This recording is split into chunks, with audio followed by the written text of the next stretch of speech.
Kemudian bersalawat kita kepada baginda Rasulullah Muhammad sallallahu alaihi wasallam. Allahumma shalli ala Muhammad wa ala ali Muhammad. Assalamu alayka ya Rasulullah. Assalamu alayka ya Habiballah. Bapak dan Ibu jamaah Maghrib yang dimuliakan oleh Allah Subhanahu wa taala. Kita lanjutkan pembahasan kita malam ini tentang tuntunan sholat Jumat dan tuntunan khatib Jumat. Kita akan masuk dulu tentang tuntunan sholat Jumat. Kalau kita lihat pengertian tentang Jumat, tentang sholat Jumat, jumhur ulama memberikan definisi sholat Jumat adalah sholat yang dikerjakan pada hari Jumat di waktu zuhur, diawali dengan 2 khutbah. Maka wajib bagi laki-laki yang mukallaf ketika perintah sholat Jumat itu disebut oleh Allah, diperintahkan oleh Allah Subhanahu wa taala. Jadi sederhana pengertian daripada sholat Jumat adalah sholat yang dikerjakan pada hari Jumat di mana waktunya adalah pada saat waktu zuhur dan diawali dengan 2 khutbah atau diawali dengan khutbah. Ibu dan bapak rahimakumullah, kalau kita bicara tentang sebuah tuntunan, maka tentu kita harus tahu sejarah. Kapan mulanya daripada sholat Jumat ini dilakukan oleh Rasulullah sallallahu alaihi wasallam? Rasulullah belum melaksanakan sholat ketika di Makkah. 10 tahun Nabi melaksanakan perintah Allah. Ketika beliau diangkat menjadi Rasul, Nabi belum diperintahkan oleh Allah untuk melaksanakan ibadah Jumat di Makkah. Sibuk hanya untuk urusan memperbaiki akhlak. Makanya Nabi ketika turun diangkat oleh Allah sebagai Rasul, Allah menyuruh wa ma khalaq. Sungguh kata Allah, innama bu'ithu li utammima makarimal akhlak. Aku ini diutus kata Nabi tidak lain adalah untuk memperbaiki akhlak manusia. Jahiliyah, orang yang ketika hidupnya manusia perempuan, ketika di masa jahiliyah itu dibunuh. Maka ini yang diperbaiki oleh Rasulullah. Makanya 10 tahun Nabi itu melaksanakan perintah Allah untuk mensyiarkan agama Islam. Hanya 10 orang saja yang memeluk agama Islam. Sedikit sekali Pak. 10 selama setahun, selama 10 tahun, berarti setahun hanya 1 orang yang memeluk agama Islam. Hari ini kalau para asatizlah, ketika ada orang yang ramai mendengarkan ceramahnya, itu biasa saja. Kenapa? Dulu Nabi itu dia yang datang, dia yang menyampaikan dakwah. Kalau sekarang ustaz itu diundang baru dia menyampaikan dakwah. Begitulah sulitnya Nabi menyampaikan dakwah ketika itu. Maka hari ini kita masih diberikan oleh Allah kesempatan untuk menerima ilmu dan berbagi ilmu. Maka kapan Nabi disuruh oleh Allah untuk melaksanakan ibadah Jumat? Maka dalam sejarah disebutkan setelah Nabi hijrah dari kota Mekah ke kota Madinah, Rasulullah sallallahu alaihi wasallam sampai ke Yasrib. Dulu nama kota Madinah itu Yasrib. Begitu sampai di kota Madinah, Nabi sallallahu alaihi wasallam membangun masjid. Itu yang disebut dengan Masjid Quba. 10 km dari Madinah, dari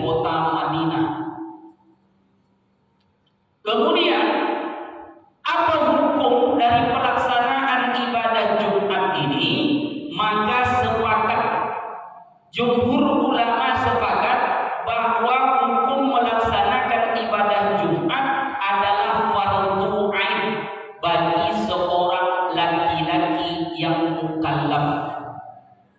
Siapa laki-laki yang mukallaf itu? Laki-laki yang sudah dibebankan hukum atas dirinya. Kalau kita menengok daripada pendapat-pendapat ulama, setelah orang itu mimpi basah. Laki-laki yang sudah pernah mimpi basah berarti sudah mukallaf dia. Apa itu basah Pak Ustaz? Nah, pula saya sebutkan sekarang seperti apa basah itu. Bagi perempuan haid, maka ketika perempuan haid dia mukallaf. Tidak sholat sudah berdosa atas dirinya, tidak puasa sudah berdosa atas dirinya, melakukan kemaksiatan berdosa atas dirinya. Maka ini yang dikatakan oleh Allah di dalam Al-Quran, perintah daripada melaksanakan ibadah Jumat sesuai dengan firman Allah di surah Al-Jum'ah di ayat yang ke-9. Apa kata Allah? A'udzu billahi minasyaitonir rajim. Bismillahirrahmanirrahim. Ya ayyuhalladzina amanu. Allah panggil orang yang beriman. Allah tak awali dengan kata Anas karena banyak panggilan Allah di dalam Al-Quran itu Bapak dan Ibu. Contoh, ketika bicara tentang bagaimana Allah menyuruh manusia itu untuk berbaik-baik dengan orang lain, Allah tak katakan dengan kalimat amanu. Ya ayyuhan nas, inna khalaqnakum min dzakarin wa untha. Allah tak katakan di situ amanu. Kenapa? Setelah kata an-nas ini hubungan baik, menunjukkan bagaimana kekerabatan, menunjukkan bagaimana Allah ciptakan berbangsa-bangsa, bersuku-suku, berwarna kulit, dan Allah tidak pernah membedakan kita antara satu dengan yang lainnya. Ini suku Jawa, ini suku Minang, ini suku Oju, ini suku Bugis, ini suku Banjar. Allah tak pernah membeda-bedakannya. Apa yang membedakan kita di sisi Allah? Itu yang disebutkan oleh Allah. Inna akramakum indallahi atqakum. Sebaik-baik orang di antara kamu, kata Allah, adalah orang yang paling bertakwa di sisi Allah Subhanahu wa taala. Kaum muslimin rahimakumullah yang berbahagia. Maka ayat ini diawali Allah dengan kata aman, karena Allah tahu hanya orang-orang yang beriman yang akan mau mengerjakan perintah Allah. Karena ini perintah. Hanya orang-orang yang beriman yang akan sanggup mengikuti perintah Allah. Makanya setiap kalimat perintah Allah selalu memanggil dengan amanu. Amanu kutiba alaikumus syiyam, diwajibkan atas kamu berpuasa. Di kalimat amanu itu dipakai untuk perintah selesai. Jadi Allah katakan idza nudiya lis-shalah mi yaumil jum'ah. Allah perintahkan kepada orang-orang yang beriman untuk menunaikan ibadah salat Jumat. Fas'au ila dzikrillah wa dzarul bai'. Kata Allah, maka bersegeralah kalian untuk memenuhi panggilanku itu, kata Allah. Jadi ketika Allah Subhanahu wa taala memerintahkan tentang salat Jumat ini, Allah menyuruh tinggalkan jual beli. Allah menyuruh tinggalkan segala urusan kalian. Ini sesuai pula dengan ciri orang yang beriman. Siapa orang yang beriman? Tak payah mencari orang yang beriman juga. Tengok ketika Allah memanggilnya, apakah cepat dia datang atau tidak. Di dunia ini panggilan Allah 3 saja. 1, panggilan Allah untuk sholat diawali dengan azan. Allahu Akbar, Allahu Akbar. Kalimat akbar adalah membesarkan, mengagungkan nama Allah, Maka ciri orang yang beriman disebutkan oleh Allah di dalam surah Al-Anfal ayat 2, innamal mu'minuna alladzina idza dzukirallahu wajilat qulubuhum. Kalau engkau betul beriman kepadaku, kata Allah, syarat pertamanya apabila disebutkan namaku, kata Allah, gemetar hatimu, terpanggil untuk memenuhi panggilan Allah. Maka ketika orang azan, kita tinggalkan segala aktivitas kita, kita tuju tempat Allah untuk mengabdi kepadanya, maka betul kita disebut orang yang beriman kepada Allah Subhanahu wa Ta'ala. Tapi kalau tidak, jangan berharap kita disebut oleh Allah sebagai orang yang beriman. Ada orang yang mengaku beriman hari ini, ada, tapi ketika Allah panggil dia lalai. Contoh, hayya 'alas shalah, ayo sholat. Masih ada yang mengatakan nanti sajalah. Berarti belum beriman kepada Allah. Ada ketika lafaz azan itu hayya 'alal falah, hayya 'alal falah, ambillah kemenangan. Masih juga ada orang mengatakan duluanlah, sebentar lagi lah. Maka belum dianggap orang yang beriman kepada Allah Subhanahu wa Ta'ala. Yang kedua, panggilan Allah di dunia untuk orang yang beriman adalah panggilan untuk menunaikan ibadah haji dan panggilan untuk menunaikan ibadah umroh. Makanya ketika kita memakai ihram, apa niat kita? Labbaik Allahummal hajja wal umroh. Kalau kita haji dan umroh, maka Allah memanggil. Maka hari ini ketika panggilan Allah untuk haji dan umroh, segeralah. Maaf Bapak dan Ibu, banyak orang sekarang ingin umroh, tapi maaf sulit sekarang untuk umroh. Biayanya saja datang besar.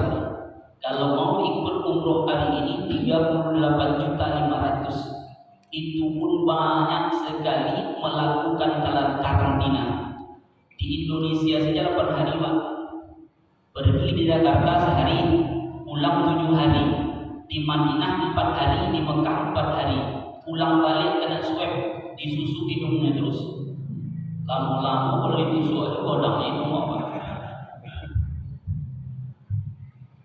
Dulu Allah perintahkan, pergilah umroh, pergilah haji, ada uang, ada fisik yang kuat, tak mau kita. Sekarang begitu tertutup untuk melaksanakannya. Banyak orang kaya yang mau pergi umroh tapi tak bisa untuk umroh. Maka kata Allah, tak ada nilai harta kalian di hadapan kata Allah Subhanahu wa Ta'ala. Maka Nabi menyebutkan dalam hadisnya, saya di akhir zaman akan datang nanti satu zaman. Apa dia? Orang kaya datang mengemis kepada orang miskin untuk menerima hartanya, tapi satu pun di antara mereka tak mau menerimanya. Kenapa? Orang sibuk dengan urusan amalnya masing-masing. Tak ada lagi orang gunanya harta di hadapan Allah Subhanahu wa Ta'ala. Maka ini dasarnya kenapa sholat Jumat itu diperintahkan oleh Allah kepada Rasulullah SAW, dan Nabi memerintahkan kepada sahabat untuk mengerjakan sholat Jumat itu. Maka Allah Subhanahu wa Ta'ala dengan tegas, siapa hambaku yang betul beriman kepadaku, ketika aku perintahkan kepadanya dia kerjakan, tinggalkan seluruh jual beli, tinggalkan urusan dunianya, maka segeralah melaksanakan ibadah sholat. Terutama Allah jelaskan dalam ayat ini adalah sholat Jumat. Ibu dan Bapak rahimahullah, karena waktu singkat kita lanjutkan. Siapa saja yang diwajibkan melaksanakan Jumat? Perlu kita tahu. Yang pertama, syaratnya muslim. Pasti itu. Hanya orang yang beriman. Orang beriman berarti dia muslim. Orang muslim belum tentu beriman. Yang kedua, syarat untuk menjadi orang yang bisa mengikuti untuk sholat Jumat berakal. Berarti dia sudah balik berakal. Orang yang sudah mukallaf. Anak-anak tidak diberikan kewajiban untuk menunaikan ibadah Jumat. Orang yang tidur sampai dia bangun, orang yang gila sampai dia sehat. Begitu tuntunan dalam ajaran Islam. Karena dalam Islam tidak akan bergerak catatan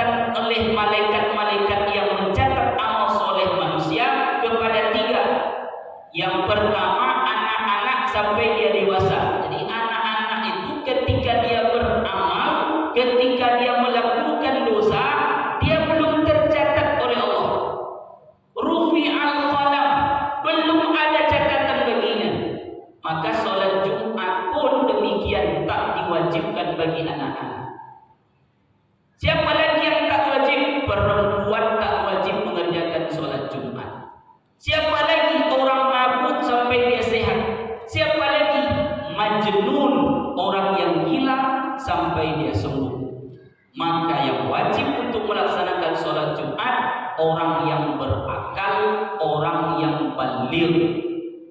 Kemudian syarat untuk mengerjakan ibadah Jumat itu adalah mukim, orang yang tempat tinggalnya di sekitar masjid itu. Mukim dia, bukan musafir. Jadi kalau ada orang baru datang dia dari Sumbar kemari, musafir dia, wajibkah dia mengerjakannya? Maka kalau dia kerjakan boleh. Kalau dia tak mengerjakannya, sesungguhnya ketika hari ini ada tempat masjid atau sesuatu masjid mukim dia di situ, maka dia wajib mengerjakan sholat Jumat. Bagi seorang musafir tak wajib dia. Datang orang itu dari tempat lain dan dia tinggal beberapa hari di situ, belum disebut mukim, maka dia tak wajib mengerjakan sholat Jumat. Yang ketiga, yang terakhir disebut dengan merdeka, bukan hamba sahaya, bukan budak. Ini syarat atau diwajibkannya sholat Jumat bagi seseorang. Kemudian kita lihat, tidak wajib bagi orang ketika terjadi sesuatu pada dirinya, ketika dia tidak bisa mengerjakan sholat Jumat. Siapa saja dia? Yang pertama, orang dalam keadaan sakit. Jadi orang sakit tak wajib sholat Jumat. Yang kedua, musafir. Yang ketiga, anak-anak. Yang keempat, perempuan. Ini sudah kita jelaskan tadi. Mana dasarnya? Ini hadisnya. Yang pertama, hadis itu tentang anak-anak, orang tidur sampai dia terbangun, dan orang gila sampai dia sadar atau berakal. Hadis ini datang dari Ali. Apa kata Rasulullah? Antara tiga yang tidak bisa untuk melaksanakan sholat Jumat. Tadi sudah saya jelaskan, anak-anak, kemudian adalah orang yang tertidur sampai dia terbangun, kemudian orang gila sampai dia sehat. Kaum muslimin rahimakumullah yang berbahagia. Nanti kita bahas ini. Siapa yang meninggalkan sholat Jumat 3 kali, meremehkannya, niscaya Allah akan menutup daripada hatinya. Ini salah satu kenapa Rasulullah sangat marah ketika ada orang laki-laki yang tak mau mengerjakan sholat Jumat. Kemudian syarat sah sholat Jumat. Apa saja syarat-syarat melaksanakan sholat Jumat? Yang pertama, dilaksanakan dalam permukiman. Tadi sudah dijelaskan mukim syaratnya. Yang kedua, dikerjakan di waktu zuhur. Jadi sholat Jumat tak bisa dikerjakan waktu subuh, sholat Jumat tak bisa dikerjakan di waktu asyar, sholat Jumat tak bisa dikerjakan di waktu isya, apalagi di waktu-waktu yang lain. Hanya waktu zuhur. Berapa jumlah daripada jamaah sholat Jumat? Ada 3 pendapat. Yang pertama, pendapat dari Imam Hanafi, cukup 2 saja. Kalau dia mukim, itu cuma yang bisa untuk melaksanakannya. Maka Imam Hanafi mengatakan boleh. Kemudian yang kedua, Imam Malik berpendapat untuk menjadikan orang itu bisa Jumat atau tidak, maka harus minimal ada 4 sampai 5 orang. Kurang dari itu tak boleh melaksanakan ibadah Jumat. Maka ketika kita, salah satu pendapat ulama juga menyebutkan bahwa ketika kemarin kita masa pandemi, kenapa kita boleh mengerjakan sholat Idul Fitri di rumah, ayah jadi imam sekaligus jadi khatib. Inilah salah satu, karena diambil pendapat ulama, Imam Malik mengatakan 4 sampai 5 orang boleh mengerjakan ibadah sholat Jumat. Dan kita di negara kita ini menggunakan Imam Asy-Syafi'i. Kata Imam Asy-Syafi'i, syarat untuk menjadikan diri kita atau tempat itu menjadi sholat Jumat, jumlah daripada jamaahnya adalah tak kurang dari 40 jamaah. Ini pendapat yang kuat dari Imam Asy-Syafi'i. Qultu kuntum qala arba'in. Bertanya sahabat, ya Rasulullah, berapa banyaknya? Seharusnya berapa? Maka dijawab Imam Ini diriwayatkan oleh Imam Abu Dawud dan juga diriwayatkan oleh Imam Baihaqi. Maka kata Rasulullah SAW, 40 syarat untuk membuat sholat Jumat. Ada 40, kerjakan sholat Jumat. Ibu dan bapak rahimahullah yang berbahagia. Kemudian